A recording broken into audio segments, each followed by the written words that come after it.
Bonjour, nous vous proposons un très beau programme une nouvelle fois pour cette émission de la Confédération nationale défense de l'animal. L'année 2024 a été dynamique et comme nous l'expliquons dans le numéro 109 de notre magazine, la CNDA a répondu présent à tous les niveaux, vous pourrez le vérifier dans les minutes qui viennent. À l'occasion des fêtes et en prévision de 2025, nous accueillerons tout d'abord Bruno Navarro, délégué général de défense de l'animal, l'occasion de faire un bilan de l'année et de penser aux nouvelles actions à mener l'année prochaine. Nous vous raconterons également dans le détail le sauvetage d'une trentaine de chiots d'un élevage sauvage de Normandie. Ils ont été recueillis et placés dans plusieurs refuges confédérés. Une véritable aventure, vous verrez. Ariel Moreau nous parlera de son rôle au pôle de protection animale et Boris Haim évoquera la nouvelle logistique mise en place pour que la Confédération soit encore plus efficace. Nous écouterons d'ailleurs le témoignage d'Éric Delugin, directeur de la SPA de Bergerac, devenu refuge relais. Nous donnerons également la parole à nos partenaires, Laurent Mention de Royal Canin, Aurore Jézéquel de Zoomalia et Dimitri Arsal de Maxiso. Franck Saouzanet fera le point sur les libéralités et nous détaillera la nouvelle plaquette qui arrivera dans les refuges et associations dans les prochains jours. Nous accueillerons Alexandre Cocampo qui organise l'événement annuel Gamers for Pets et qui annoncera un résultat exceptionnel cette année. Enfin, Anne Bataillé, nouvelle référente équidée à la CNDA, nous expliquera les spécificités des refuges pour les chevaux, ânes, poneys, mais aussi animaux de ferme. Vous l'avez vu, très beau programme pour cette émission de fin d'année. Défense de l'animal, la radio. À tout seigneur, tout honneur, nous accueillons Bruno Navarro. Bonjour. Bonjour Laurent. Vous êtes délégué général de la Confédération défense de l'animal. Tout d'abord, Bruno Navarro, pouvez-vous vous présenter ? Écoutez, avec plaisir, en termes de présentation, j'aurai une formule simple. Je suis un homme qui a fait toute sa carrière dans des grands groupes et qui vient de terminer cette carrière qui l'a rendu plutôt très heureux. Bruno Navarro, quel est votre rôle à la Confédération défense de l'animal ? J'ai été nommé il y a quelque temps délégué général de la Confédération défense de l'animal. Ce poste de délégué général est, en prenant un raccourci, finalement un poste de direction. Et ça correspond à ce que j'ai fait à peu près toute ma carrière professionnelle. Et je dirais que, même si le contexte est différent par rapport à ce que j'ai connu jusqu'à présent, les réflexes restent les mêmes. Comment en êtes-vous arrivé à vous rapprocher de la cause de la protection animale ? Alors, le fait d'avoir, comme tout un chacun, eu et aimé des animaux de compagnie ne suffit pas à faire de qui que ce soit un spécialiste de la cause animale. Et d'ailleurs, c'est pas ce que je revendique. Il se trouve que j'ai toujours eu, en parallèle à mes activités, soit des activités de coaching, de conseil, soit des activités d'enseignement, et qu'il est arrivé à un moment donné que je sois sollicité par la Confédération nationale défense de l'animal à un moment où elle traversait une crise de gouvernance. Et c'est sur cette base que j'ai été sollicité à l'époque, et je me suis immergé dans la cause de la Confédération animale et par voie de conséquence dans la cause animale tout court. Après maintenant près de 3 ans, je pense avoir compris les rouages essentiels de ce qu'est la cause animale. Quelles sont vos priorités, Bruno Navarro ? La priorité, elle repose d'abord sur un constat. Et le constat est double. La Confédération, c'est d'abord une association reconnue d'utilité publique, avec la masse d'obligations et de responsabilités que cela emporte. Et puis le deuxième constat, c'est que nous vivons de la générosité du public. Tout ça fait que nous devons être à la fois très regardants à la façon dont nous employons les fonds qui nous sont alloués. Ça fait peser sur nous une obligation d'efficacité, de transparence. Et en vous disant cela, je réponds à ce qui sont les priorités identifiées d'ailleurs avec le conseil d'administration. Efficacité, transparence et j'ajouterai proximité. Je suis en train de parcourir la France pour aller à la rencontre des refuges. On a mis en place tout un dispositif qui permet aussi aux autres pôles de la Confédération d'aller à la rencontre de ces refuges. Donc la proximité est un axe important. Bruno Navarro, quel bilan tirez-vous de l'année 2024 ? Alors vous savez, je me méfie toujours de l'autosatisfaction. Donc moi j'aime bien les bilans objectifs. Et puis comme disait l'autre, les faits sont têtus. Donc nous avons mis en place une série d'indicateurs clés sur la base desquels, d'ailleurs, à chacun des conseils d'administration mensuels, puisqu'il faut savoir que depuis maintenant la nouvelle gouvernance, la CNDA tient un conseil d'administration tous les mois, ce qui est une innovation. Eh bien, à chaque conseil d'administration, le délégué général que je suis fait un reporting en mauvais français, et dans lequel nous passons au crible l'ensemble des indicateurs. Le montant des legs reçus, le montant des legs reversés, le montant des legs reçus en propre pour la Confédération, nos dépenses, nos recettes, etc., etc. Et donc, sur la base de ces indicateurs, je peux vous dire que le bilan 2024 est un excellent bilan. Il est excellent par le fait même que nous avons reversé aux associations plus que nous ne l'avons jamais fait. Et je rappelle cet élément essentiel. La CNDA n'a pas vocation à s'enrichir, elle a vocation à traiter le plus vite possible et le plus possible l'ensemble des legs qui sont versés au profit des associations et parallèlement à développer un certain nombre d'activités, et je pense là au fonds de secours, qui nous permet de reverser des fonds aux associations qui en ont besoin, et en plus de mettre en œuvre les sauvetages, mais c'est une autre partie de l'histoire que je pourrais vous raconter plus tard. Quels sont les objectifs de la Confédération pour 2025 ? 2025, nous la voulons comme une année de consolidation des énormes progrès accomplis en 2024. Parce qu'une chose est d'atteindre un bon niveau de performance une fois, une autre est de maintenir ce haut niveau de performance. C'est la raison pour laquelle nous avons lancé un travail très important de structuration en profondeur par la mise en processus, comme le ferait d'ailleurs une entreprise, de l'ensemble de nos activités. Donc nous avons écrit un processus adhésion, un processus fonds de secours, un processus sauvetage, et j'en passe, qui nous permettra, dans chaque circonstance, de faire bien du premier coup. 2025 sera l'année du faire bien du premier coup. On retient donc 2025 sera l'année du faire bien du premier coup. Depuis un an, il y a eu beaucoup de changements à la Confédération, notamment dans l'équipe. Oui, l'équipe a été pratiquement totalement renouvelée pour un certain nombre de raisons et aussi parce que cela tient à une réalité du monde de l'association et de l'entreprise. Il est sain qu'à terme, les uns et les autres aillent continuer leur aventure professionnelle ailleurs, ce qui ne veut pas dire qu'ils ne reviendront pas un jour à la Confédération. Et c'est d'ailleurs dans cette optique, nous, qu'on s'est inscrit vis-à-vis des salariés et des collaborateurs de l'association, c'est-à-dire de faire en sorte de mettre en place des plans de formation, de sorte que le passage par la CNDA soit un passage qui les a fait grandir au plan professionnel et qu'ils puissent après être mieux armés pour les exercer des compétences ailleurs s'ils le souhaitent. Pour terminer, Bruno Navarro, quel est votre message pour les refuges et les associations confédérées en cette fin d'année ? Alors, le message, il est dans l'absolu, mais aussi à l'occasion des fêtes de fin d'année. Je vais suffisamment dans les refuges. C'est extraordinaire de voir à quel point, au quotidien, des salariés, des bénévoles, se dévouent quotidiennement, malgré toutes les difficultés, pour la cause animale. Donc le premier message est un message de respect et de salut pour cette implication au quotidien qui est absolument remarquable. Le deuxième message, il est plus lié aux fêtes de fin d'année. Bien évidemment, nous aimerions que cessent ces pratiques inacceptables qui consistent à considérer qu'un animal est un jouet et qu'il peut faire l'objet d'un cadeau de fin d'année, lequel animal aurait été acheté dans telle animalerie. Et il faut que de ce point de vue, nous renforcions nos rapports avec les pouvoirs publics de façon à ce que ces pratiques cessent, notamment les pratiques de vente dans les animaleries.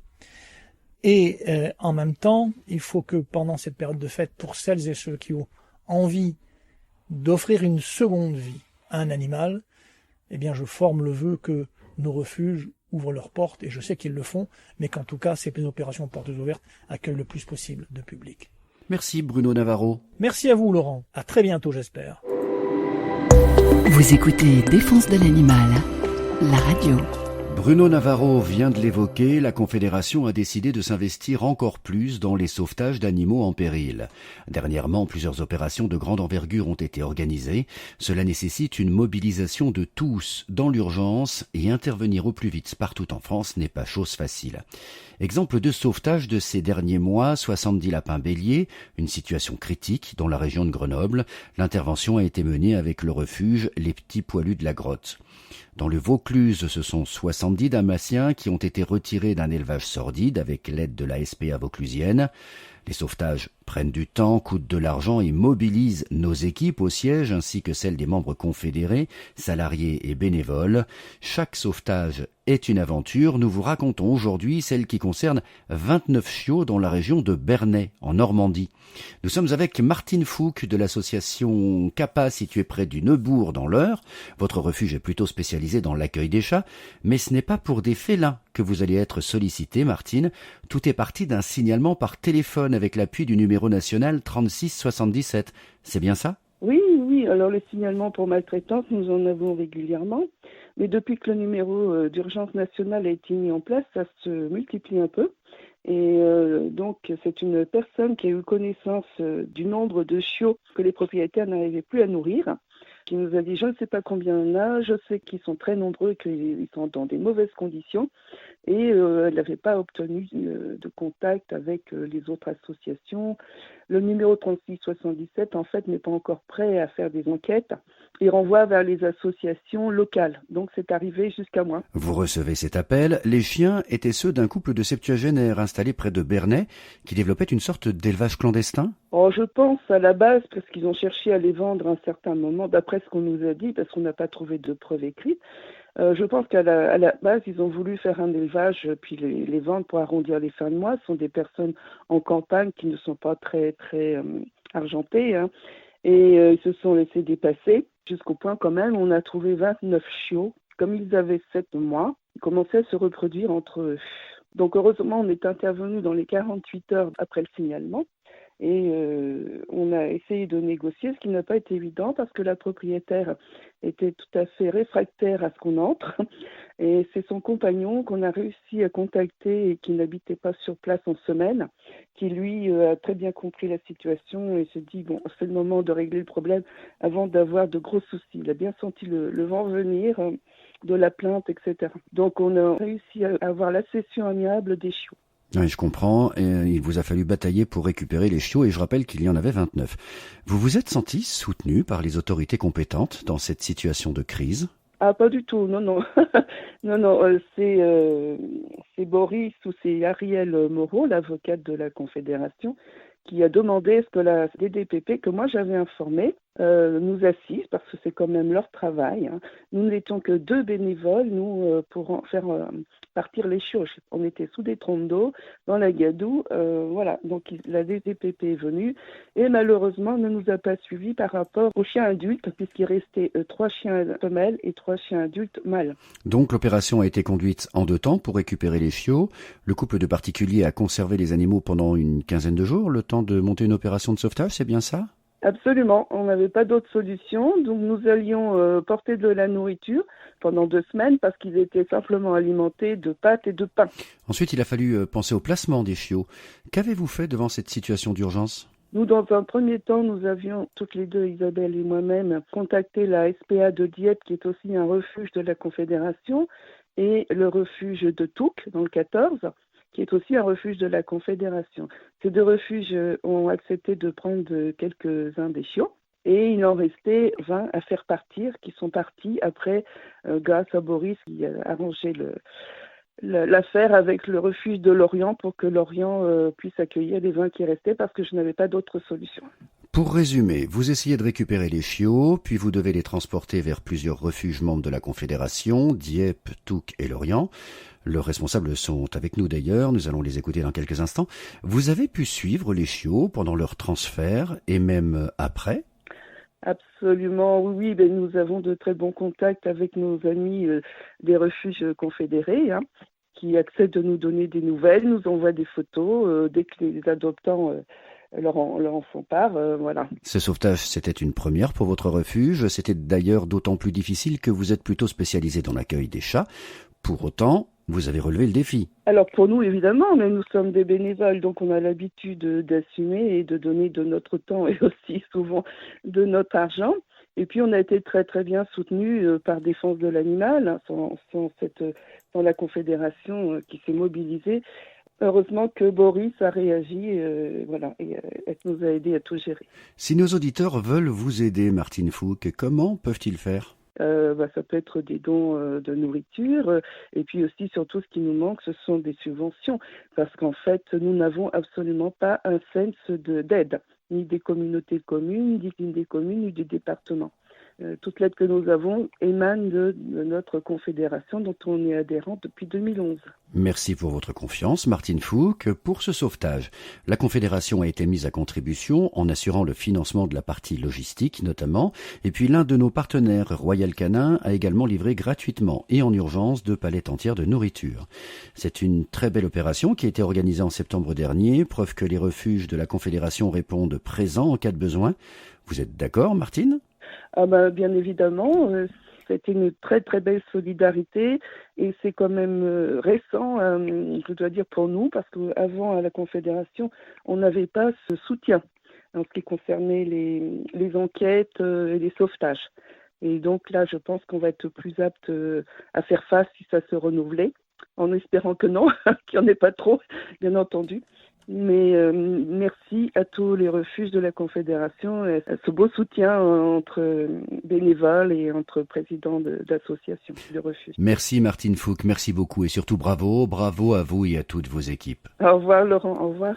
Nous allons suivre les chiots après leur sauvetage puisqu'ils sont partis vers d'autres refuges, mais en attendant, je vous propose d'accueillir tout de suite Ariel Moreau.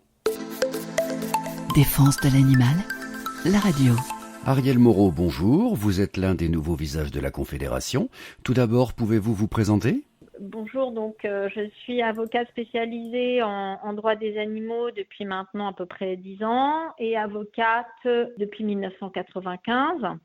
J'ai toujours été investie dans la cause animale puisque j'étais bénévole en matière de protection animale assez tôt et j'ai fait beaucoup d'enquêtes sur les terrains. J'ai été bénévole très longtemps pour différentes associations de protection animale. Donc voilà, j'ai un parcours qui est très orienté sur la protection animale, que ce soit en droit ou sur le terrain.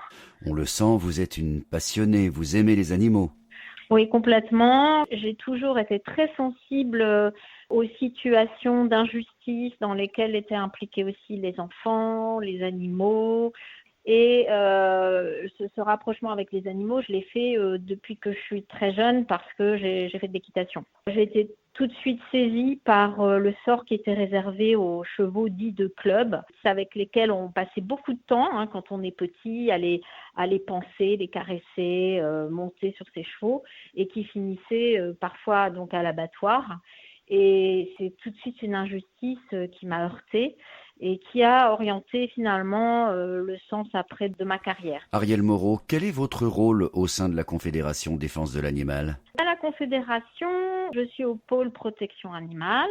Principalement, j'interviens sur les questions d'ordre juridique en droit des animaux que peuvent se poser les différents refuges confédérés. Donc, je les aide à trouver des solutions à différentes situations. Ça peut être un animal qui a été placé sous main de justice et dont on voudrait accélérer l'adoption. Ça peut être aussi des questions qui se posent sur la propriété de certains animaux, etc. Donc, tout un tas de configurations, y compris, on va dire, des questions d'ordre plus technique pour les refuges. Et ensuite, il y a tout un volet également sauvetage.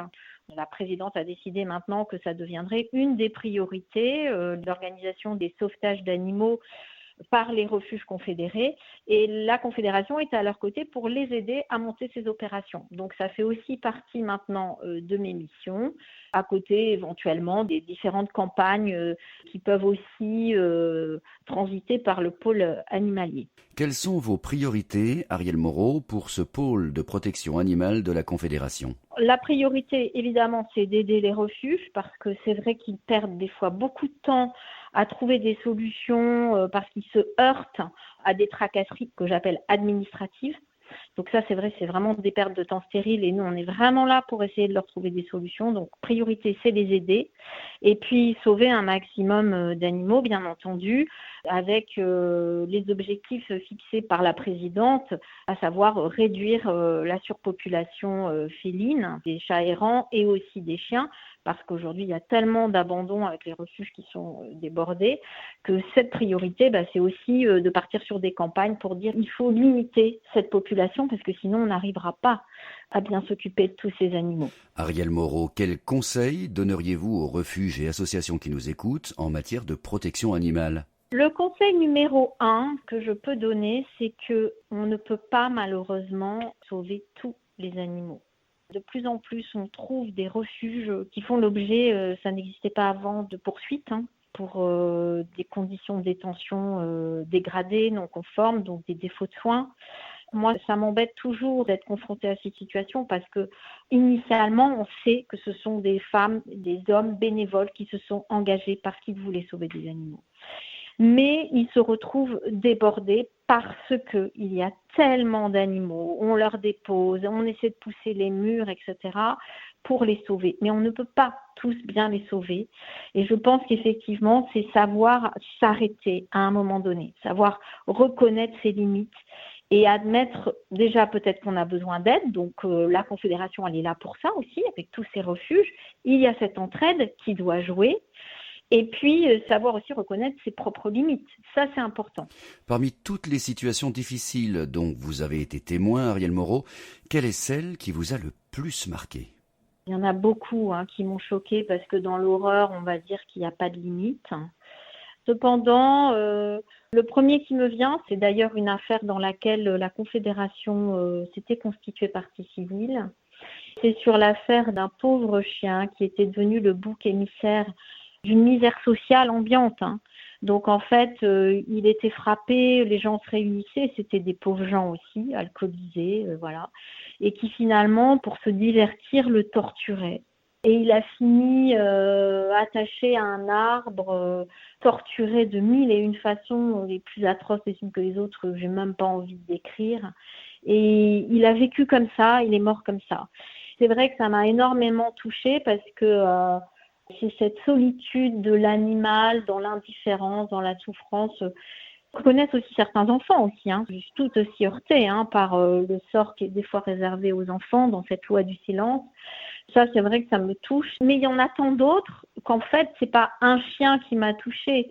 C'est tous ces animaux qui souffrent dans ce silence et cette indifférence. Une question d'actualité, Arielle Moreau. Que pensez-vous de l'interdiction de vente des chiens et des chats en animalerie ? Écoutez, c'était une très très bonne initiative. Malheureusement, quand je vois que le gouvernement lui-même, sur le site du service public, donne des moyens aux animaleries pour contourner cette interdiction, on marche vraiment sur la tête. Effectivement. Ces consignes, quelles sont-elles précisément ? Les consignes qui sont données par le servicepublic.fr, c'est de dire que finalement, les animaleries peuvent vendre des chiots et des chatons dès lors qu'elles ne les détiennent pas dans l'animalerie.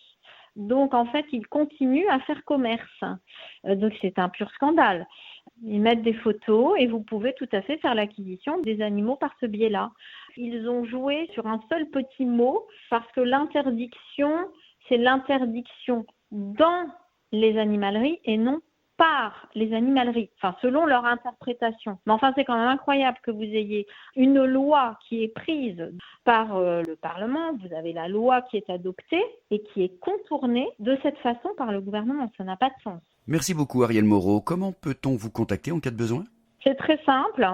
Les associations me saisissent par mail, ppa@défensedelanimal.fr. Sinon, elles peuvent aussi me contacter sur mon portable. Il n'y a pas de secret concernant mon numéro de portable parce qu'il est en ligne. Donc, je peux le donner. C'est le 06 89 17 98 21 à réserver pour les urgences cependant. Et sinon, par mail. C'est bien noté, Arielle Moreau. 06 89 17 98 21 pour les cas d'urgence. Sinon, par mail, ppa@défensedelanimal.fr. Encore merci. Je vous en prie. À bientôt. Défense de l'animal, la radio. Comme promis, voici la suite du sauvetage des 29 chiots récupérés auprès d'un couple à proximité de Bernay dans l'Eure. Je vous rappelle qu'ils ont été sauvés par l'association CAPA de Martine Fouque. Elle avait contacté la CNDA qui avait organisé avec elle la suite des opérations avec l'aide de refuges membres. Parmi ces refuges, celui de Touques. Mélanie Colmiche, de votre côté, comment avez-vous été sollicitée pour ce sauvetage ? Nous, tout vient de Madame Fouque, qui justement nous avait appelé pour ce sauvetage et de savoir si on avait de la place. Et donc du coup, voilà, je me suis proposé de lui en prendre 2. Et puis les 2 loulous ont été très très vite adoptés. Racontez-nous les premiers moments de ces 2 chiots au refuge de Touques. Dès leur arrivée, ça a été bain tout de suite, parce que en plus de ça, ils avaient été malades en voiture et puis c'était un jour de pluie, donc ils étaient pleins de boue. Donc ils ont bénéficié d'un bon bain en arrivant. Vous en avez accueilli 2 de votre côté ? Oui, c'est ça, 2 petits mâles, 2 petits frères. Des griffons, que sont-ils devenus ? Ils ont été adoptés, c'est Rasta et Roquette. Bonne route et longue vie à Rasta et Roquette alors. Que retenez-vous de ce sauvetage, Mélanie Colmiche ? Déjà, si nous, on peut se soutenir entre nous, déjà, c'est vrai que c'est super important. Parce que voilà, comme on disait, il y a d'autres associations qui adhèrent à la Confédération, mais qui n'ont pas de lieu d'accueil. Et voilà, si on peut s'aider, c'est un plus quand même. Vous avez totalement raison. Merci Mélanie Colmiche, responsable du refuge de Touques dans le Calvados. Et puis, j'en profite pour rappeler que vous organisez, comme depuis une dizaine d'années maintenant, le Noël des animaux au sein de votre refuge ce samedi 14 décembre. Ce sera de 10h à 17h. Je me tourne vers Ludivine Desmarais, salariée du refuge de Dieppe, auxiliaire des animaux. Vous avez accueilli aussi des chiots. Oui. Combien ? Nous, on a récupéré 6 chiots de 7 mois, dont une qui était gestante et qui a mis bas lors du trajet retour. Ça a dû être quelque chose. Tout s'est bien passé dans la voiture ? Oui. Bon, après, moi, ayant un petit peu de connaissances dans le monde de l'élevage, j'ai bien vu que la chienne n'était pas loin du terme, du ventre qui descendait pour se préparer. Après, je pensais pas qu'elle était au point de mettre bas. Bon, je pense qu'elle aurait pu attendre un petit peu encore, mais le stress avec la route et puis le départ, je pense que ça a joué aussi. Et j'avais à peu près 1h20, 1h30 de route à faire pour revenir jusqu'à notre refuge. Et à 20-25 minutes d'être arrivée, j'ai entendu chouiner derrière. Donc, il n'a pas fallu longtemps pour comprendre que les chiots étaient en train de naître. Au final, combien de chiots sont nés dans la voiture ? Au total, elle en a eu 9. Ça a dû être une situation compliquée quand même. Il n'était pas prévu, oui, qu'elle mette bas tout de suite. Donc, il a fallu surtout gérer à l'instant T l'arrivée des petits. Donc, on s'est dirigé vers le vétérinaire directement déjà pour voir un petit peu comment ça allait. Bon, étant donné que les 2 sorties étaient bien et que maman avait l'air pas trop paniquée, on a décidé de la laisser faire tranquillement. Donc, du coup, je l'ai amenée à mon domicile pour qu'elle soit au chaud, au calme et qu'elle soit pas dans un enceinte refuge alors qu'elle n'est pas vaccinée, etc.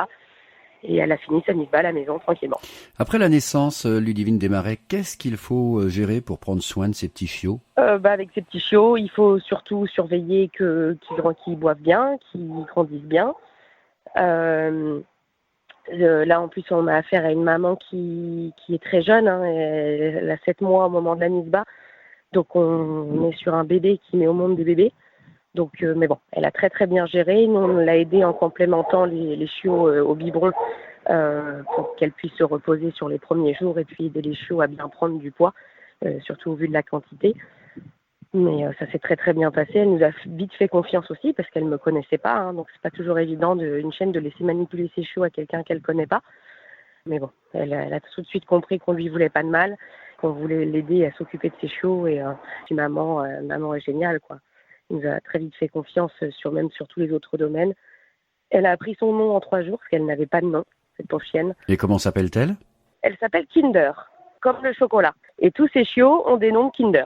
Joy, Surprise, Maxi, Country, Crunchy. Voilà, il y a 9 noms de Kinder. Voilà une bonne idée, des noms de chocolat à l'approche de Noël. Merci beaucoup, Ludivine Desmarais. Accueillons maintenant Sarah Gourden, responsable du refuge de Lorient. Vous êtes aussi vice-présidente de la Confédération Défense de l'Animal. Comment ça s'est passé pour vous, Sarah Gourden, ce sauvetage ? Eh bien, ça s'est passé, c'est que la CNDA m'a téléphoné. Il ne faut pas oublier qu'on est le plus grand centre d'animaux abandonnés et puis d'animaux de secours en France, si bien que les gens de la CAPACH de Normandie ont dû téléphoner à la CNDA à Lyon, qui a pensé tout de suite à moi parce que, ils savent que le refuge n'est pas très grand, mais bouge beaucoup, si vous voulez. J'ai dit présente tout de suite quand on m'a proposé combien je pouvais en prendre et comme j'avais la place, j'ai pris les 20, Donc, c'est avec bonheur qu'on a accepté les 20. 20 chiots, c'est beaucoup. Que s'est-il passé ensuite ? Ils sont arrivés chez moi dans l'après-midi et on a pris le relais. J'ai eu la chance d'avoir la presse locale qui m'a aidée. Avant la presse locale, j'ai vu les vétos parce qu'ils n'étaient pas identifiés, ils n'avaient aucun vaccin, ils n'avaient rien. Donc il a fallu faire venir les vétérinaires qui les ont vus, qui ont donné le feu vert pour le départ. Ils n'ont pas été maltraités, mais ils ont manqué de nourriture, quoi. Leur balancer de la nourriture, c'était quelque chose d'horrible. Ils n'ont rien connu, si vous voulez. Et après les vétérinaires, il a fallu les placer. Alors donc les vétérinaires m'ayant donné le feu vert, il m'a été facile de faire appel à mes journaux locaux, Ouest France et le Télégramme pour pas les nommer. Et ensuite, tout est parti très vite. Je fais très attention au placement et les retours que j'ai eus sont extraordinaires. Finalement, Sarah Gourden, l'opération est un succès total ? Oui, très très bien, qui a très bien fonctionné. Tout s'est bien déroulé. Bien un service communication qui marche très fort. Alors donc, si vous voulez, ça nous aide bien. On reste pas dans notre coin tout seul et ça, c'est formidable. Merci beaucoup, Sarah Gourden. Merci à vous, merci pour tout ce que vous faites. Vous écoutez Défense de l'animal, la radio. La Confédération s'est dotée d'une nouvelle logistique en 2024. Tout a été revu et repensé pour être plus efficace afin de servir au mieux les intérêts des refuges et associations confédérées. Boris Heim, vous êtes délégué général adjoint, responsable national communication, développement de la vie associative et de la logistique de la Confédération Défense de l'animal. Bonjour Boris Heim. Bonjour.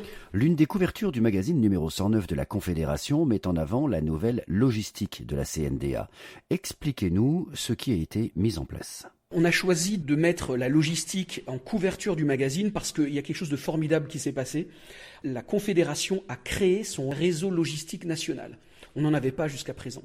Aujourd'hui, on a un hub logistique, donc un centre national de stockage de 5000 m² au nord de Lyon.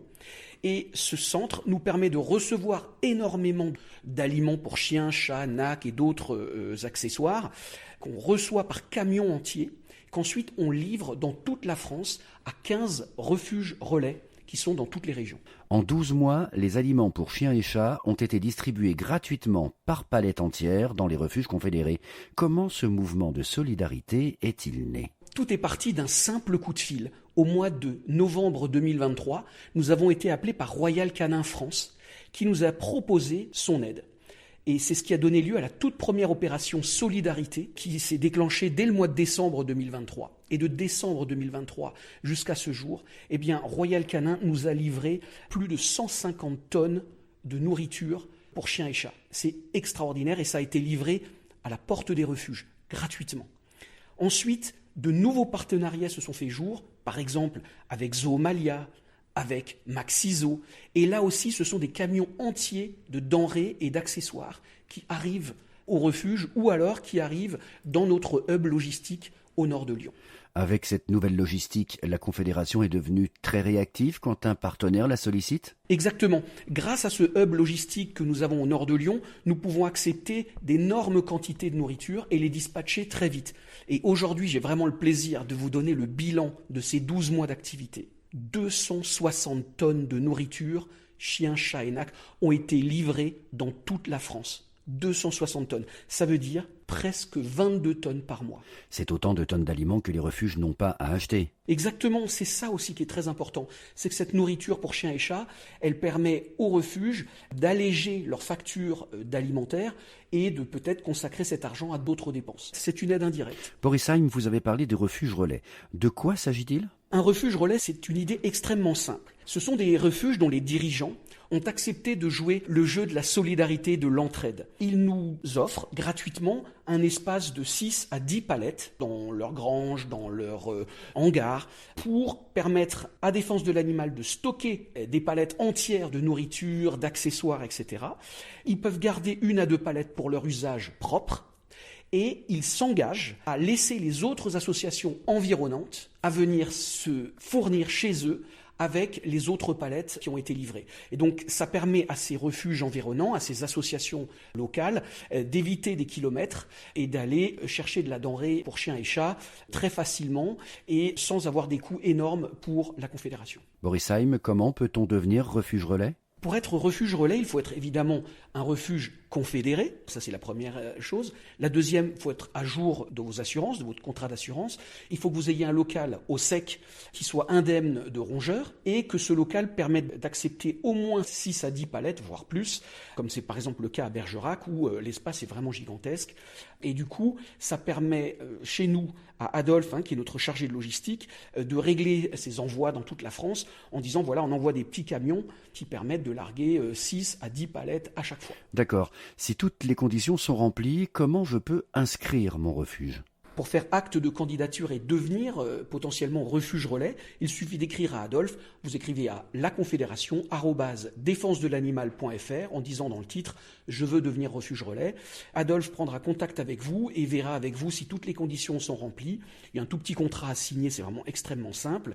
Et ensuite, on est vraiment impatient de faire grandir encore ce réseau qui aujourd'hui compte 15 refuges relais dans toute la France. La logistique de la Confédération a donc été entièrement revue. C'est désormais une nouvelle force pour la CNDA. Juste un petit mot pour conclure. J'aimerais, au nom de la Confédération, remercier les dirigeants de ces 15 refuges relais qui jouent le jeu.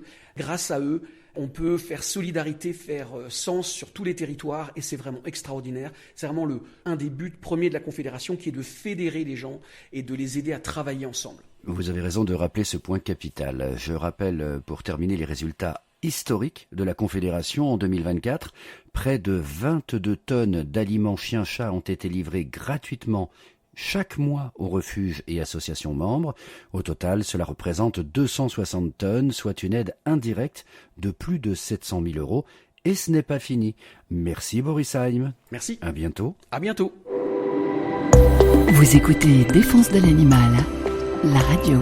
Nous venons de vous présenter la nouvelle logistique de la Confédération avec Boris Heim. Pour fournir des croquettes et aliments aux refuges et associations, nous sommes soutenus par plusieurs partenaires, parmi eux Royal Canin. Nous sommes avec Laurent Mention, directeur des ventes sur le circuit professionnel pour Royal Canin France. Bonjour Laurent Mention. Bonjour. Tout d'abord, expliquez-nous en quoi consistait ce partenariat précisément. C'est un partenariat autour de plusieurs axes. Tout d'abord, le plus important, c'est un partenariat autour d'une alimentation spécifique qui correspond aux besoins nutritionnels des animaux de refuge. Les besoins sont différents en refuge par rapport, par exemple, à une catégorie élevage. Donc, on a des produits dédiés qui sont formulés spécifiquement pour les refuges. Le deuxième, on essaie d'avoir justement une politique de prix qui soit adaptée au travers de ces aliments aux possibilités financières de cette catégorie client, les refuges, qui avant tout sont là pour sauver et faire adopter des animaux, donc on est sensible à cette cause-là. Le partenariat, il est aussi nourri à travers un accompagnement commercial. On a des commerciaux sur la route qui viennent voir les refuges, qui ont un vecteur d'affaires avec eux, et puis aussi logistique, puisqu'on a une logistique qui est extrêmement efficace chez Royal Canin France, où on livre refuge par refuge. Pourquoi avoir choisi la Confédération spécifiquement parmi toutes les associations de protection animale ? On a choisi Défense de l'animal, en particulier par rapport aux valeurs communes que nous avons. On parle en anglais de purpose.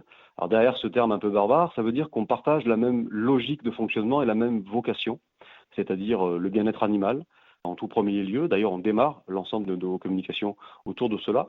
Pourquoi la CNDA ? Parce que c'est le plus grand réseau aujourd'hui en termes de refuge. Donc c'est intéressant justement pour véhiculer ce qu'on a envie de véhiculer en termes de valeurs communes. Et puis, ce qui m'a, à titre personnel, particulièrement séduit, c'est la dynamique actuelle et la volonté tournée sur l'avenir de la CNDA avec tout un tas de projets, une volonté de professionnaliser, une volonté de construire et de bâtir sereinement le futur en refuge. Vous avez surtout, Laurent Mention, livré par palette entière des dizaines de refuges, leur fournissant denrées et croquettes. Oui, en effet, on accompagne également sous forme de dotation d'aliments gratuits l'ensemble des refuges de la CNDA. Donc ce sont des dotations d'aliments qui sont plus commercialisables chez nous pour différentes raisons, mais qui sont évidemment en parfait état de consommation. Ça nous fait plaisir de pouvoir accompagner les refuges dans cette voie-là. Ça peut représenter une grande quantité, tout dépend évidemment des possibilités qu'on a, mais cette année, avec le réseau CNDA, on a dépassé allègrement les centaines d'aliments, oui. Absolument. Ces donations, qui sont une aide directe pour les membres de la Confédération, vous les livrez dans les refuges relais qui ont été nouvellement mis en place ? Oui, entre autres, et puis on est capable aussi, nous, de livrer directement. En fait, tout dépend des possibilités qu'on a. On a une approche de partenariat très forte et en fonction des possibilités, on a un mode opératoire et un mode logistique adapté. Donc, il n'y a pas de règles, mais en tout cas, tout va toujours dans le sens du refuge. Vous livrez même parfois directement aux portes du refuge ? Absolument, mais toute notre logistique en fait, est adapté et on a la force que nous avons, c'est d'avoir une logistique qui est performante et ce qui nous permet de livrer en effet chaque refuge. Alors sur des aliments, bien sûr, de partenariat qu'on facture, mais aussi dans la même logique de livraison, des dotations d'aliments gratuites. On est dans la même logique de livraison, que ce soit payant ou gratuit, à la porte du refuge, vous avez raison. Plus généralement, Laurent Mention, comment Royal Canin intervient dans le domaine de la protection animale ? On intervient dans la protection animale d'abord à travers des conditions commerciales et des aliments aux formulations adaptées. Ça, c'est un point extrêmement important, mais pas que. Vous voyez, on intervient dans la protection animale aussi par un axe qu'on travaille de plus en plus, qu'on appelle l'expérience client. C'est-à-dire qu'on pense que l'avenir du refuge passera aussi par la capacité des refuges à avoir une expérience lors de l'adoption d'un chat ou d'un chien qui soit aujourd'hui qualitative, qui permette de renforcer le professionnalisme des refuges sur qui l'adoption est basée. Par exemple, on va travailler, nous, en partenariat avec cette logique d'adoption, sur un système de recommandation. Par exemple, le refuge peut, lors de l'acquisition, envoyer un mail de recommandation pour acheter le produit qui correspond donc à l'animal, pour avoir une meilleure transition alimentaire et éviter tout problème lors du passage à la maison du propriétaire, en octroyant par exemple des remises particulières et l'acte d'achat du possesseur sur notre site en ligne. Ça fait partie de ce qu'on essaye d'améliorer en termes d'expérience possesseur, par exemple. Pour terminer, Laurent Mention, quel est votre message à tous les refuges et associations de protection animale qui nous écoutent ? Écoutez, mon premier message serait de dire, moi je vous invite à continuer dans le sens du projet que vous avez, ce purpose, encore une fois, qui a pour objectif de construire et de bâtir un monde meilleur pour les animaux de compagnie. Je trouve que c'est légitime et je vous invite à poursuivre dans cette logique-là. Et puis le deuxième point pourrait être justement de continuer à développer l'expérience de vos acquéreurs, parce que ça sera donc la clé de voûte pour moi du succès des refuges dans les années qui viennent. Plus les consommateurs seront contents des acquisitions qu'ils pourront faire en refuge, plus ils viendront nombreux et ça sera très bien encore une fois pour nos amis les chiens et les chats. Merci Laurent Mention, je rappelle que vous êtes directeur des ventes sur le circuit professionnel pour Royal Canin France. Au revoir, merci. À bientôt pour, nous l'espérons, de nouvelles opérations avec la Confédération Défense de l'Animal. Défense de l'animal, la radio.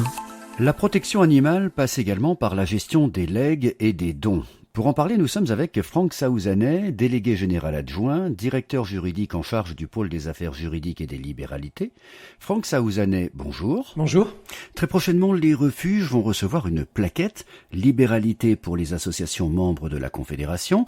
Tout d'abord, de quoi parle-t-on quand on parle de libéralité ? Libéralité, ce sont toutes les manières de transférer le patrimoine à titre gratuit. On pense notamment aux legs qu'on réalise par le biais d'un testament, aux assurances vie, et on peut aussi transmettre à titre gratuit de son vivant par une donation. Pouvez-vous nous parler de la plaquette Libéralité que les refuges sont en train de recevoir ? C'est une plaquette Libéralité pour les associations membres de la Confédération. Une plaquette qui a vocation à être distribuée aux notaires qui sont dans la zone géographique de chaque association et qui expose aux éventuels bienfaiteurs les modes de transmission de leur patrimoine au bénéfice des associations. C'est très clair. Que trouve-t-on précisément dans cette plaquette ? Dans cette plaquette, il y a d'abord une présentation de la Confédération, mais surtout une présentation des associations membres de la Confédération, plus exactement une présentation des actions de ces associations membres. C'est la première chose. Et ensuite, il y a une présentation des modes de transmission possibles au bénéfice des associations membres de la Confédération. À savoir, une présentation de ce qu'est un leg, une présentation de ce qu'est une assurance vie, une présentation de ce qu'est une donation. Tout ça de manière succincte, mais très claire pour la bonne compréhension des bienfaiteurs. L'avantage, c'est que ce document peut être personnalisé par chaque refuge. Tout à fait. Alors, ce qui est intéressant dans cette plaquette, c'est que on a précisé comment le bienfaiteur doit rédiger pour que ce soit parfaitement sécurisé juridiquement. Chaque association peut mettre son tampon sur cette plaquette pour que les bienfaiteurs aient les coordonnées exactes de l'association qu'ils veulent gratifier. Franck Saouzanet, comment être sûr que le leg parvienne bien à l'association de notre choix ? Idéalement, pour que le testament soit parfaitement sécurisé, il convient d'instituer la Confédération en tant que légataire pour les besoins de l'association que vous entendez gratifier. Il existe une phrase type, pouvez-vous nous la rappeler ? Alors elle est très simple, c'est la Confédération, l'adresse de la Confédération pour les besoins de telle association. J'en profite donc pour rappeler l'adresse de la Confédération Défense de l'Animal, 26 rue Thomassin, 69 002 Lyon. Franck Saouzanais, quel bilan peut-on d'ores et déjà tirer de l'année 2024 ? Eh bien, je veux dire que l'année 2024 est une très bonne année. On a vraiment un très bon bilan puisque à fin novembre, c'est 506 dossiers actifs. Et toujours fin novembre, c'est plus de 12 millions reversés aux associations membres, ce qui est une nette progression par rapport à l'année précédente. Donc je crois qu'on peut dire que c'est une très bonne année 2024. Plus de 12 millions d'euros reversés aux associations membres cette année donc. Que peut-on vous souhaiter pour l'année prochaine ? Eh bien aussi bien au minimum, voire mieux. Avec tout l'aléa que ça comporte dès lors que on traite des libéralités, c'est difficile de prévoir, mais on espère toujours pouvoir faire au moins aussi bien et avec la même qualité de service qu'aujourd'hui. Justement, comment se porte le service libéralité à la Confédération ? Eh bien écoutez, ce service, il fonctionne très bien puisque pour les successions et les donations, c'est 3 juristes libéralités qui sont en charge. Et pour ce qui est des assurances vie, ce sont des collaborateurs du pôle administratif et financier qui traitent les dossiers. Donc c'est un service très dynamique et très efficace. Pour terminer, Franck Saouzanais, quel est votre message au refuge ? Oui, pour ce qui est des libéralités, surtout dès lors que vous avez des bienfaiteurs qui souhaitent gratifier votre association et que vous avez la moindre question, il ne faut pas hésiter à contacter la Confédération. Le service répondra à toutes vos questions, y compris aux questions de vos bienfaiteurs que vous pouvez mettre en rapport avec la Confédération et qui auront les réponses qu'ils attendent. Merci Franck Saouzanais, à bientôt. Merci à vous, à bientôt. Défense de l'animal, la radio. Revenons à nos partenaires qui nous ont aidés à livrer gratuitement chaque mois près de 22 tonnes d'aliments pour chiens et chats. Nous sommes avec Aurore Jézéquel, chargée de développement commercial. Elle s'occupe plus spécifiquement des associations pour Zoomalia. Bonjour Aurore Jézéquel. Bonjour. Tout d'abord, expliquez-nous en quoi consistait ce partenariat précisément. Tout simplement, donc on a aidé donc la Confédération, les refuges de la Confédération en apportant donc de la nourriture et des accessoires. Donc c'est vrai qu'on a officialisé entre guillemets le partenariat, mais ça fait des années et des années qu'on aide les refuges de la Confédération sans forcément attendre en retour quoi que ce soit de la Confédération. Vous parlez de refuges que vous avez déjà aidés par le passé. Lesquels par exemple ? Je pense au refuge de Bayonne, puisque nous sommes à côté du refuge de Bayonne, qui est un des premiers que nous avons aidé et que nous continuons à aider, sans passer par la Confédération. C'est notre force. C'est pour ça qu'on aime travailler avec vous aussi. C'est que vous avez une grosse base de données, mais que les refuges sont quand même indépendants et on peut aller les livrer directement. Vous aidez certains refuges en direct, mais en quoi est-ce important de passer aussi par Défense de l'animal pour vos partenariats ? En quoi c'est important ? Alors, il y existe des milliers et des milliers d'associations de la protection animale. Je pense qu'il y en a peut-être même qui se créent une chaque jour. Et c'est vrai que ça fait un gage de sérieux de passer par une association ou un refuge qui est déjà membre de la Confédération. On sait déjà que la Confédération a validé cette association, ce refuge. Donc on sait qu'on n'aura pas de problème après en termes d'image ou même de bienveillance en traitement des animaux. On sait que le refuge est bien, on a confiance. Plus généralement, Aurore Jézéquel, comment Zoomalia intervient dans le domaine de la protection animale ? Alors, on a lancé notre programme Une commande égale à un repas à l'occasion de nos 10 ans. C'est-à-dire qu'une commande faite sur le site offre un repas aux associations. Donc, nous, on collecte les repas et on les distribue. Nous aidons aussi les refuges par des dons. Alors, Zoomalia a toujours fait des dons. Donc, tout ce qui est nos produits en DLUO ou qu'on ne peut pas revendre puisque c'est un sachet ouvert, au lieu de jeter, donc on le donne aux associations. On leur propose des tarifs aussi. Et il y a 3 ans, on a lancé donc le parrainage. Le parrainage Zoomalia, de quoi s'agit-il ? C'est tourné vers les adoptants, c'est ça ? On propose aux associations de parrainer des adoptants en leur donnant donc 10 € de réduction sur une première commande. Et à chaque commande qui est faite, vous avez 10 € qui est mis dans la cagnotte Zomalia. J'ai des associations qui ont très bien compris le système et qui ont 150 € à peu près par mois d'argent sur le compte. Elles ont parrainé donc 15 personnes. Donc ça les aide à acheter des produits à moindre coût. Pour terminer, Aurore Jézéquel, quel est votre message à tous les refuges et associations de protection animale qui nous écoutent ? Merci pour tout ce que vous faites pour eux en fait. Je pense qu'il y a rien d'autre, c'est merci. Merci pour les animaux. Merci Aurore Jézéquel. Je rappelle que vous êtes chargée de développement commercial pour Zoomalia. Merci à vous. À bientôt pour, nous l'espérons, de nouvelles opérations avec la Confédération Défense de l'Animal. À bientôt, au revoir. Vous écoutez Défense de l'Animal, la radio. Pour que nos partenaires puissent vous livrer croquettes, aliments ou accessoires, la logistique a été entièrement revue en 2024, nous l'avons vu tout à l'heure. Dans ce nouveau dispositif, les refuges relais ont une importance capitale. Pour en parler, accueillons Éric Delugin. Bonjour. Bonjour. Vous êtes le directeur de la SPA de Bergerac. Depuis peu, vous avez accepté d'être refuge relais dans votre région, c'est bien ça ? Oui, tout à fait. Ma première question est très simple. Pourquoi devenir refuge relais à Bergerac ? Alors, premièrement, parce que nous, on a un bâtiment de 3000 m² dont on est propriétaire. Alors, savoir que nous, on est propriétaire de notre refuge. On a un bâtiment de 3000 m² que, dans l'avenir, on a l'intention, si on a les finances, de pouvoir aménager et agrandir notre refuge. Mais ce bâtiment, il est disponible. Donc, je me suis dit, pourquoi pas le mettre à la disposition de la Confédération et permettre aux refuges autour de nous de pouvoir bénéficier des avantages que la Confédération peut obtenir, comme des dons de croquettes ou des choses comme ça. Bon, certes, on a les impôts locaux dessus, mais c'est un bâtiment qui coûte rien à la Confédération et ça peut aider les refuges autour de nous. Donc, je me suis dit, pourquoi pas, ce serait dommage de laisser ce bâtiment vide, alors qu'il est totalement adapté pour pouvoir justement y déposer ou y stocker des marchandises. Avant d'être refuge relais, quels étaient vos contacts avec les autres refuges alentours ? Alors, j'avais un petit peu de contact sur la région avec celui de Périgueux, forcément, parce qu'il n'est pas très très loin de nous.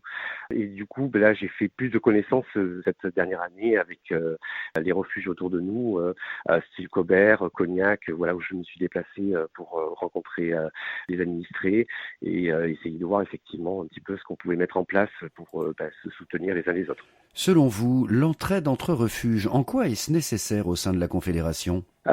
Toujours pareil, plus on est nombreux, plus on fait une force et plus on fera reconnaître notre action. Et je pense que c'est l'avantage quand on est un groupe de sensibiliser le public, même les politiques et autres, sur les problématiques que rencontrent aujourd'hui d'abord les refuges, mais aussi les particuliers et peut-être aussi les communes par rapport à tous les soucis qu'on a avec les animaux qui sont malheureusement pas forcément bien pris en charge. Être solidaire entre refuges, c'est donc une nécessité. C'est ça, c'est ce que je disais, en fait, plus on se découvre, plus on peut s'aider, voilà, même sur de la communication, sur des choses mises en place pour récupérer des petits dons, des petites choses, voilà. Il y a beaucoup plus de communication qui est faite entre les refuges, une solidarité qui se fait, qui ne se faisait pas avant, et je trouve que c'est très important. Merci beaucoup Éric Delugin pour ce témoignage. Je rappelle que vous êtes le directeur de la SPA de Bergerac. Si vous aussi, vous souhaitez devenir refuge relais, contactez la Confédération à l'adresse laconfédération@défensedelanimal.fr. Pour devenir refuge relais, il suffit d'être à jour de vos contrats d'assurance, de disposer d'un local au sec qui soit indemne de rongeurs et que ce local permette d'accueillir une dizaine de palettes au moins. Écrivez donc à laconfédération@défensedelanimal.fr et vous aussi devenez refuge relais comme vous l'avez fait à Bergerac. Merci Éric Delugin. Merci à vous. À bientôt. Vous écoutez Défense de l'Animal, la radio. Suite et fin de nos rencontres avec nos partenaires, nous sommes avec Dimitri Arsal, responsable communication corporate et RSE pour Maxiso, chargé des relations caritatives et des partenariats nationaux. Bonjour Dimitri Arsal. Bonjour. Tout d'abord, expliquez-nous en quoi consistait ce partenariat précisément. Alors ce partenariat, il s'illustrait de 3 manières différentes, j'allais dire. Tout d'abord, nous avons réalisé 2 dons massifs de produits alimentaires, jouets et accessoires. C'est des produits issus de nos stocks qui ont été envoyés depuis notre plateforme logistique à plusieurs refuges relais de la Confédération. Et les équipes bénévoles, du coup, ont distribué à leur tour les produits aux associations voisines. On a distribué 66 palettes depuis le début du partenariat. La deuxième action, on va dire, c'est depuis octobre 2024, nous proposons à nos clients l'achat d'un maxi cabas solidaire dans tous nos magasins et sous notre boutique en ligne. Donc en fait, il s'agit d'un grand sac cabas très qualitatif que nos clients peuvent se procurer pour 3,95 €. Et sur chaque vente de sac, 1,50 € est reversé à parts égales entre deux associations, donc la Confédération Défense de l'Animal et une autre association qui s'appelle Agir pour la vie animale, qui est un grand refuge basé en Normandie. Et puis, tout au long de l'année, en fait, l'objectif du partenariat, c'est de mettre aussi en lumière le travail des refuges, leurs besoins, et puis promouvoir l'adoption responsable. Dimitri Arsal, pourquoi avoir choisi la Confédération Défense de l'Animal comme partenaire ? Maxiso, d'une manière générale, souhaitait élargir son champ d'action et d'aide aux refuges locaux. En fait, on s'est rendu compte que beaucoup étaient durement touchés par la hausse des frais d'alimentation, les frais vétérinaires ou encore les frais d'électricité. Et les retours terrain que nous avions montraient un énorme besoin de dons financiers et matériels. On voulait soutenir un réseau au plus près du terrain qui maille tout le territoire de façon intéressante. Et lors de nos recherches, nous nous sommes rendus compte en fait que la CNDA était le plus grand réseau indépendant de France et qu'une grande partie des refuges confédérés étaient à proximité de nos propres magasins.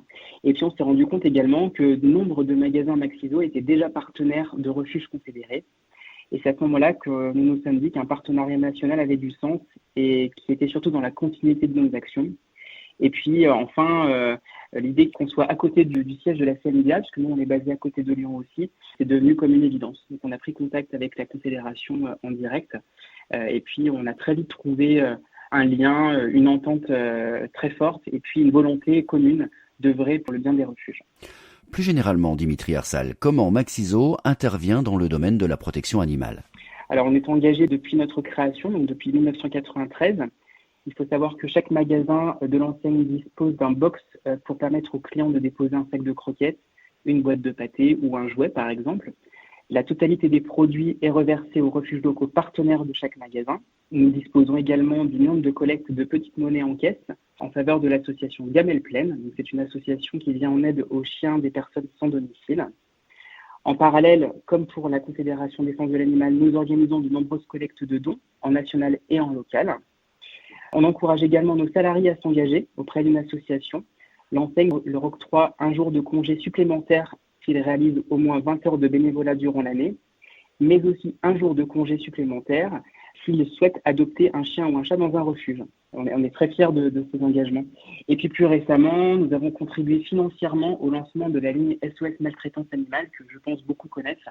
C'est une ligne qui a été lancée par le Conseil national de la protection animale. Et donc nous sommes partenaires fondateurs de la ligne. Et grâce à un numéro à 4 chiffres qui est le 3677, nous espérons améliorer la prévention et la gestion des cas de maltraitance partout en France. Pour terminer, Dimitri Arsal, quel est votre message à tous les refuges et associations de protection animale qui nous écoutent ? Tout d'abord, un bravo pour tout leur travail, tout le travail que vous réalisez au quotidien. Merci pour votre engagement, votre dévouement pour la cause animale.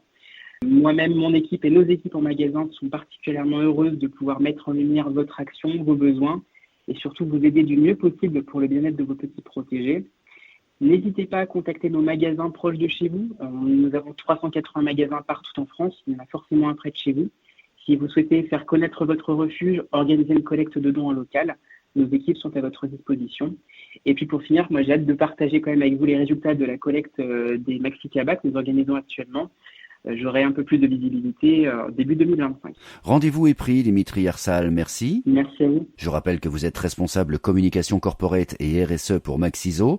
À bientôt pour, nous l'espérons, de nouvelles opérations avec la Confédération Défense de l'Animal. Ici Lyon, les refuges parlent aux refuges.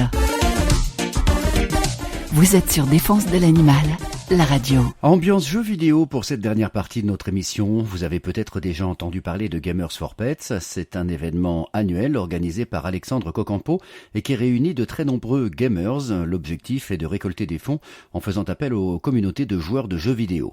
L'argent récolté va alimenter le fonds de secours pour venir en aide aux refuges et associations membres de la Confédération. Cette année encore, Gamers for Pets a été un véritable succès, plus que prévu même. Pour en parler, nous sommes avec Alexandre Cocampo.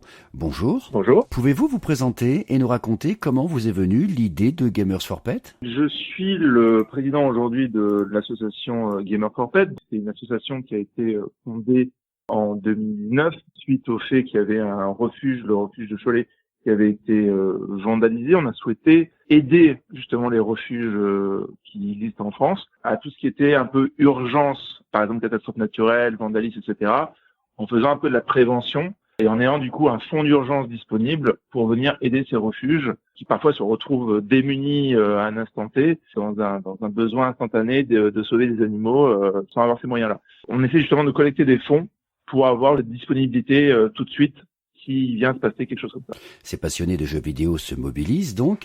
Gamers for Pets, plus précisément, comment peut-on définir l'événement qui, je le rappelle, a duré 5 jours cette année du 1er au 6 octobre? C'est un événement qui se fait une fois par an. Globalement, on peut le caractériser comme un événement gaming caritatif, puisque du coup, il regroupe des streamers sur Twitch qui sont liés au milieu du gaming et de son environ, parce que on a aussi des streamers qui sont pas forcément 100% gaming.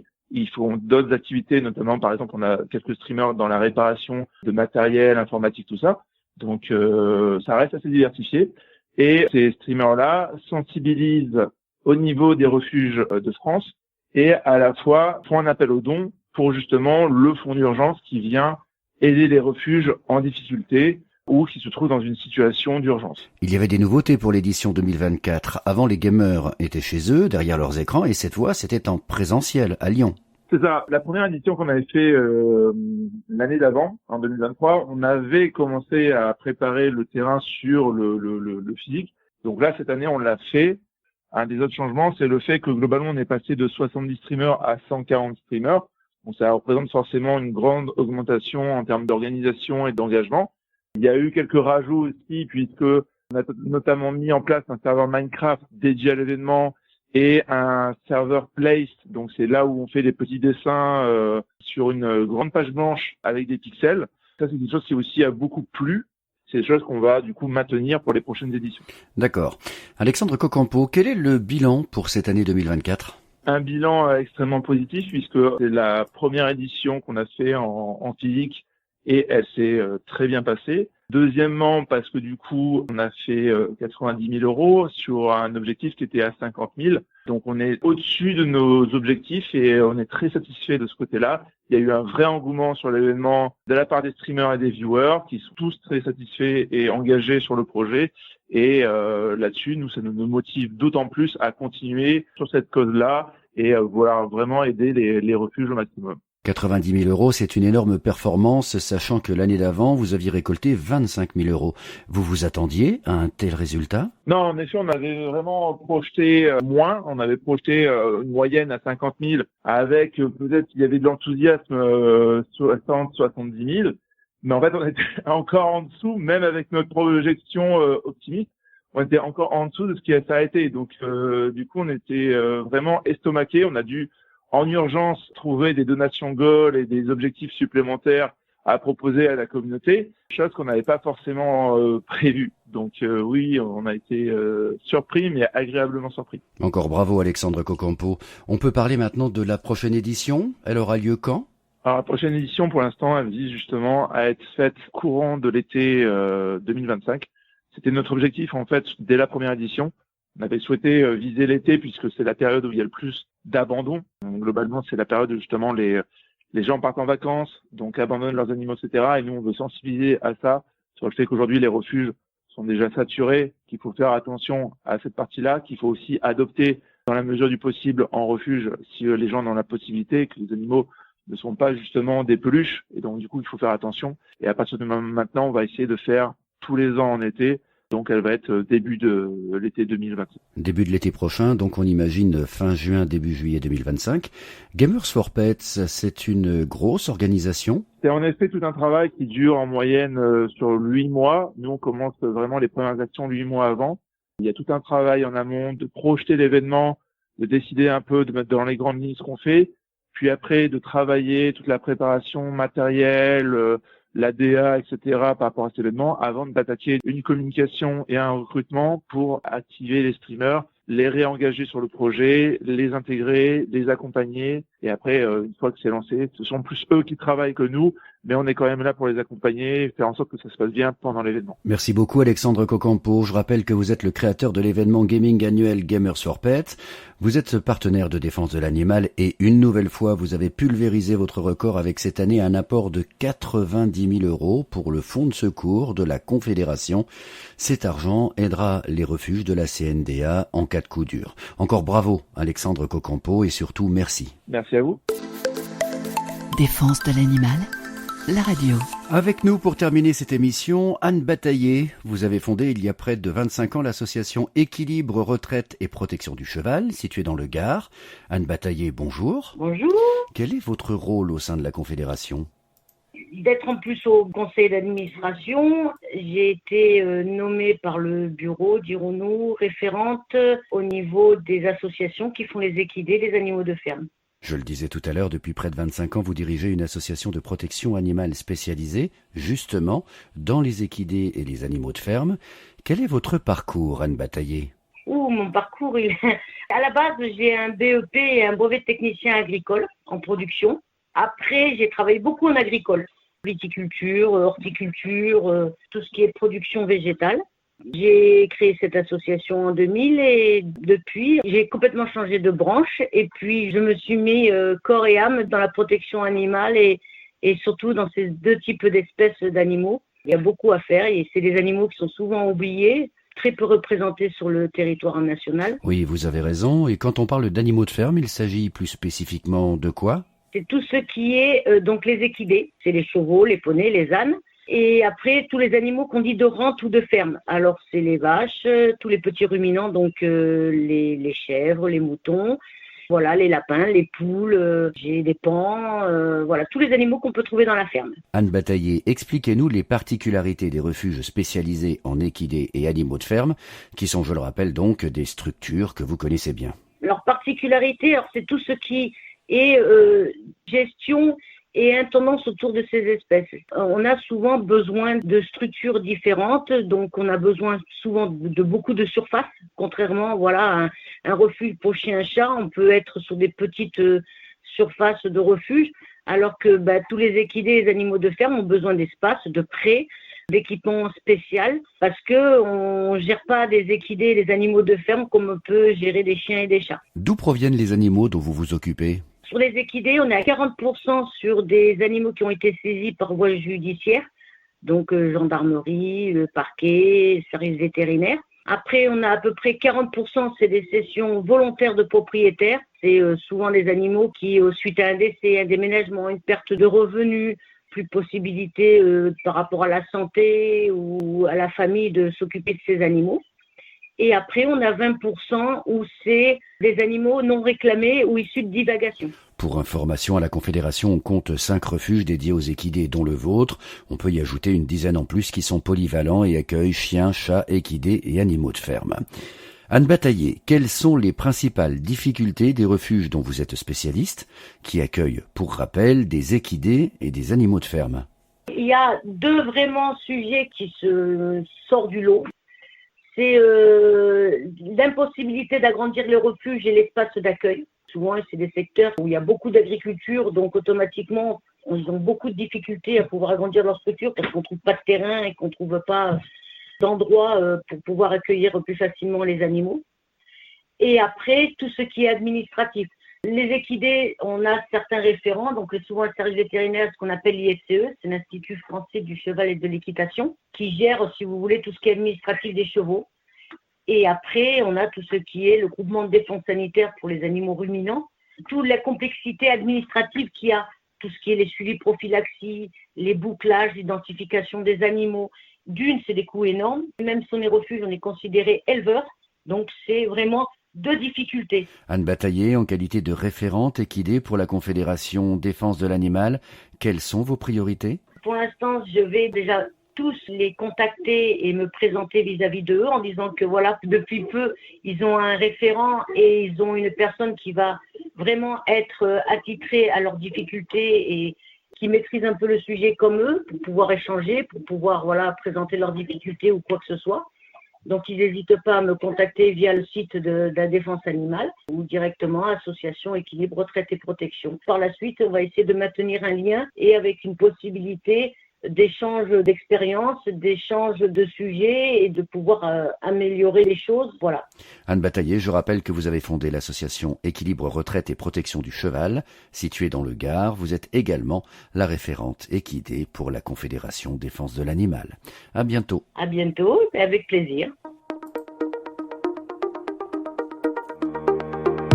C'est la fin de notre émission avec un programme, vous l'avez vu, très complet. Il faut bien reconnaître que cette année a été très dynamique, très riche en sauvetage, en dons de croquettes et d'aliments ou accessoires pour chiens, chats et nacs. Les équipes de la Confédération ont fait de leur mieux pour venir en aide aux refuges et associations membres. Nouvelle logistique et nouveaux visages, équipes renforcées. Nous sommes tous très motivés pour continuer sur cette lancée en 2025 et nous remercions présidents, salariés et bénévoles pour leurs actions au quotidien. Par ailleurs, merci d'être de plus en plus nombreux à écouter Défense de l'Animal, la radio. Et n'oubliez pas que vous pouvez nous contacter par mail pour que nous annoncions vos actions ou votre actualité en nous écrivant à laradio@défensedelanimal.fr.